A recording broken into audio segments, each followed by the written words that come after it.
Life నిజంగా ఎంత చిత్ర విచిత్రమైనది తెలుసా? అసలు సంజు శాంసన్ లైఫ్ ఇంకా అయిపోయింది. ఆల్రెడీ 5 మ్యాచ్‌లు గూడంగా చాలా మంచి అవకాశం వచ్చిందని జెప్పేసి అందరం అనుకున్నాం. ఇంక అసలు అవకాశమే రాదనుకున్నాం. కానీ సంజు శాంసన్ ఫ్యాన్స్ అందరూ గూడంగా చాలా గట్టిగా మొక్కుకున్నారు భయ్య. మళ్ళీ ఆ భగవంతుడు ఒక అవకాశం ఇచ్చిండు సంజు శాంసన్‌కి. అది అభిషేక్ శర్మ రూపంలో.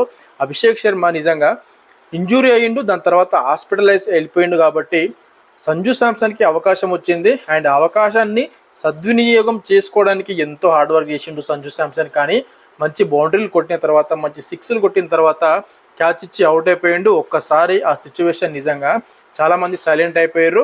అండ్ అందరం కూడా చాలా డిసప్పాయింట్మెంట్ అయిపోయినాం. దానికంటే ఇంకా ఎక్కువనే చెప్పొచ్చు డిసప్పాయింట్మెంట్ కంటే.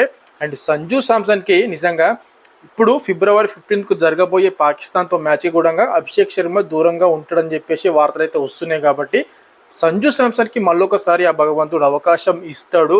ఆ పాకిస్తాన్తో జరగబోయే మ్యాచ్లో సంజు శాంసన్ అయితే హాఫ్ సెంచరీ లేదా సెంచరీ చేసుకొని మళ్ళీ తన సత్తా ఏందో ప్రూవ్ చేసుకోవాలి. మళ్ళీ ఇంకొక అవకాశం రావాలా. అవకాశం చాలా తక్కువ సార్లు వస్తుంది. ఆ అవకాశం వచ్చినప్పుడు మనం ఎట్లా సద్వినియోగం చేసుకున్నాం అనేది చాలా ఇంపార్టెంట్. అండ్ ఇప్పుడు సంజు శాంసన్ లైఫ్లో అది చాలా ఇంపార్టెంట్.